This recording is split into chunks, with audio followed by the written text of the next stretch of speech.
एक बहस जारी है, no more canals on Indus.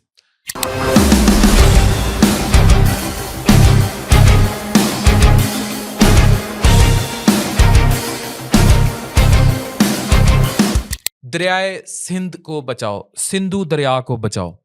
दूसरी तरफ एक डिबेट है कि बहुत सारा पानी समंदर में ज़ाया हो रहा है, जिस पर डैम्स बन सकते हैं या उससे इलाके जो है उनको सैलाब की बजाय उनको ज़ेरे आब लाकर इफ़ेक्टिवली इस्तेमाल किया जा सकता है।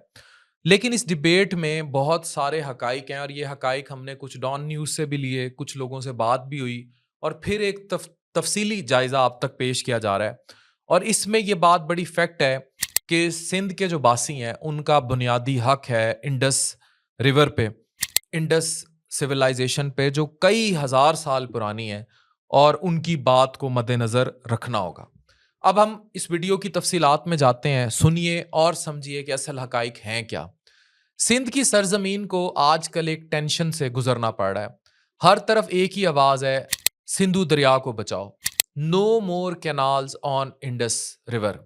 कुछ इंडस रिवर यानी दरियाए सिंध पर कैनाल्स बनने जा रहे हैं जिससे डाइवर्जन ऑफ पानी होगा टुवर्ड्स चोलिस्तान, यानी एक जो बंजर ज़मीन है उसको आबाद करने के चक्कर में ये खौफ है कि पहले ही कहीं रिपोर्टेड डाटा है 23%, कहीं 40 से 50% जो दरियाए सिंध पानी की कमी का शिकार है और जिसकी वजह से सिंध के दरिया के करीब जो बासी हैं सारे वो वाटर शॉर्टेज का शिकार हैं, उनको कोई डिज़ास्टर ना फेस करना पड़ जाए। ये आवाज़ सिर्फ एक नारा नहीं बल्कि एक गहरी चीख है जो सिंध के हर शहरी तकरीबन इस पर बात कर रहा है और इस चीज़ को बहुत डिबेट की सूरत इख्तियार कर गई है। अब इसमें कुछ पॉलिटिकल मसाइल भी हैं, कुछ पानी का जो सैलाब का मसला है वो भी है और पानी जो इतना ज़ाया होकर समंदर में चला जाता है वो मसला भी है। लेकिन इसमें और फिर लसानी तनाजुर भी है। हमें इस सब से अलग रहकर न्यूट्रल बेस पर बात देखनी है और समझनी है। ये वीडियो भी एक न्यूट्रल बेस्ड वीडियो है, नॉट बाइसिंग एनीवन। तो समझिए वाकयात को। ये मसला सिर्फ पानी का नहीं है, इसमें सिंध का मुस्तकबिल भी शामिल है कि इसकी ज़मीन और इसके लोगों की ज़िंदगी जो है वो मुतासिर ना हो। जो लोग सिंध की ज़मीन की अहमियत को समझते हैं, जो यहाँ की ज़रात को समझते हैं, यहाँ के मुआशी निज़ाम को समझते हैं, माहौलियात का एहसास रखते हैं, उनके लिए ये प्रोजेक्ट जो है सिर्फ एक नया कंस्ट्रक्शन प्लान नहीं बल्कि एक बड़ा नुकसान है जो उनको लगता है और उनकी ये तहफ़्फ़ुज़ात हैं कि ये सूफ़ी धरती के असल रंग को मद्धम कर सकता है। ये बिल्कुल जायज़ बात है, इसको एड्रेस किया जाना चाहिए। आज सिंध भर में लोग निकल कर अपने हक की बात कर रहे हैं। इस वीडियो के नीचे मौजूद ही no more canals on Indus के कमेंट से आप अंदाज़ा लगा लीजिएगा कि कितने लोग जो हैं इस बात पर नाराज़ नज़र आते हैं।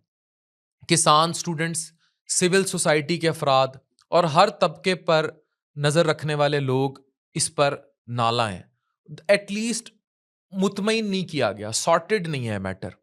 मुख्तलिफ शहरों में मुख्तलिफ मुजाहरे हो रहे हैं और सब एक ही सवाल कर रहे हैं कि अगर सिंध में पहले ही कहीं 23%, कहीं 40 और कहीं 50% पानी की शॉर्टेज है तो नए कैनाल्स का पानी क्यों निकाला जा रहा है और उनके अंदर पानी डालकर कहाँ डाइवर्ट किया जाएगा। पाकिस्तान के चारों सूबों के दरमियान 1991 में पानी की तकसीम का मुआहदा हुआ था, एक ट्रिटी साइन हुई थी जिसके ज़रिए दरियाए सिंध और इसके मुआविन दरियाओं का पानी मुनसिफाना तकसीम किया जाएगा और ये तरीकाकार वज़ा किया गया था। हुकूमत पंजाब ने चोलिस्तान की बंजर इलाकों को ज़रई बनाने का एक मंसूबा दिया जिसमें तब्दीली करने के लिए 211 अरब रुपए की जो है मालियाती फंड्स जो हैं उनकी प्रपोजल है जो चोलिस्तान के कैनाल मंसूबा जो है वो पेश किया गया है। इस मंसूबे का मकसद चोलिस्तान की बंजर ज़मीन को जो है दोबारा से आबाद करना है और उसे प्रोडक्टिव बनाना है। लेकिन यहाँ फिर सवाल रेज होते हैं, मंसूबा अपनी जगह जस्टिफाइड होगा लेकिन कोई ऑल्टरनेटिव मौजूद नहीं है।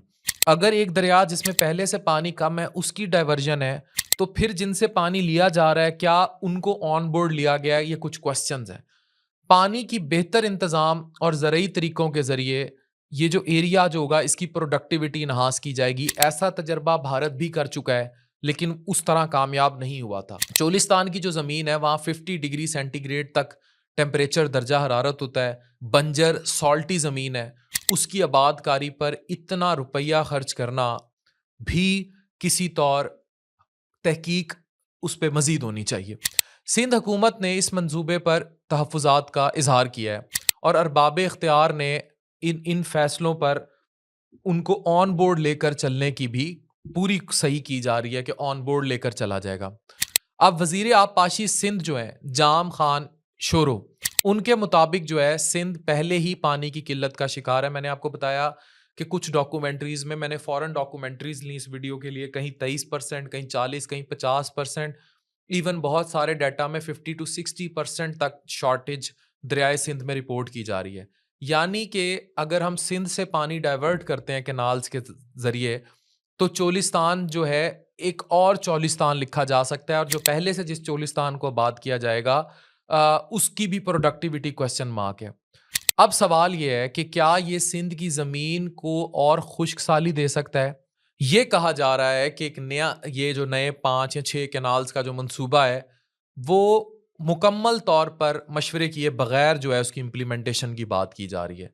और इसमें जो इंडस के बासी हैं, जो इंडस सिविलाइजेशन के कई हज़ार साल की तहज़ीब के ऑनर्स हैं, जो उस सूफ़ी इज़्म के, उस इंडस सिविलाइजेशन के लिखने वाले, रहने वाले, वहाँ साँस लेने वाले, इवन उस दरिया के अंदर रहने वाले लोग, उन लोगों को ऑन बोर्ड नहीं लिया गया। उनके लिए ये सारी चीज़ उनकी विरासत है। उनके लिए जीना मरना ही दरियाए सिंध है। वो लोग ऑन बोर्ड नहीं है, इसीलिए इतनी बड़ी डिबेट है no more canals on Sindh. ये मसला एक सूबाई मसला नहीं है, ना ही ये मसला जो है लासानी है। ये पूरे मुल्क की फेडरेशन, वहदानियत की मजबूती का सवाल है। इसलिए मेरी ज़ाती गुजारिश यही है कि हमें ऑल स्टेक्स ऑन बोर्ड रखने हैं। अगर ये सूबा, जैसे जनूबी पंजाब में हम हमेशा सुनते आए तख्ते लाहौर हमें खा गया, लेकिन जब मैं जनूबी पंजाब में आया और मैंने यहाँ स्टैट्स देखे, तो मुझे ये भी समझ आई कि यहाँ के अपने लोगों का बहुत बड़ा हाथ रहा है जनूबी पंजाब को महरूम रखने में। लेकिन अब हालात फ़र्क हैं, अब लोग अवेयर्ड हैं और लोग जनूबी पंजाब के लोगों से सवाल भी करते हैं। इसी तरह सिंध के अब लोग, अब सोशल मीडिया का ज़माना है, वो लोग सवाल भी करते हैं कि दे विल नॉट अलाउ कि भई एक और चोलिस्तान आबाद करते हुए उनको चोलिस्तान बना दिया जाए। ये डॉन न्यूज़ ने बड़ा क्लियरली बहुत सारी चीज़ों को कवर करके स्टेट किया है। सवाल ये है कि अगर इस प्रोजेक्ट के किसी सूबे को नुकसान हो रहा है, तो क्या इस पर खुल के डिबेट नहीं होनी चाहिए? जो वहाँ के स्टेक होल्डर्स हैं, क्या उनको डिबेट पर नहीं लाना चाहिए? क्या ये नहीं देखा जाना चाहिए कि सिंध का सूबा हर साल पहले से ज़्यादा वाटर डेफिसिट का शिकार हो रहा है या वहाँ पानी की कमी हो रही है? तो इंडस में अगर इस तरह के कैनाल्स बना दिए गए तो क्या मज़ीद कहत साली आएगी? अगर नहीं, तो ये भी स्टेट की ज़िम्मेदारी है और स्टेट अपनी ज़िम्मेदारी बड़ी बखूबी निभाना जानती है कि किस तरह फेडरेशन को मज़बूत रखना है।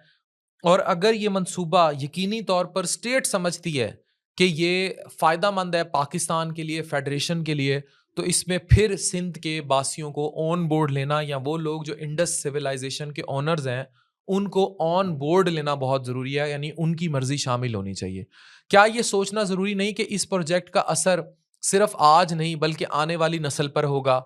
ये भी समझना ज़रूरी है कि मसला सिर्फ सियासी या लसानी या सूबाई नहीं, ये एक हकीकत है, और क्यों इस पर इतनी ज़्यादा आवाज़ सिंध से उठ रही है। ज़राअत और पानी सिंध का असल असासा है। वो सिंध में इंटीरियर 3 साल रह के आया हूँ और मैंने ढाई 3 साल में यही जज किया है कि गम्बट, रानीपुर, जहाँ मैं गम्बट से मैंने ट्रेनिंग ली लिवर ट्रांसप्लांट में फेलोशिप की, और ट्रांसप्लांट हेपेटोलॉजी में डोगर साहब, वहाब डोगर साहब मेरे उस्ताद हैं। क्या वहाँ खिदमात लोगों ने जाके अंजाम दी, इसीलिए डॉक्टर वहाब डोगर साहब को इतना ओन करते हैं लोग, और पूरे पाकिस्तान में इतनी ओनरशिप है उनकी। तो ये प्यार करने वाले लोग हैं।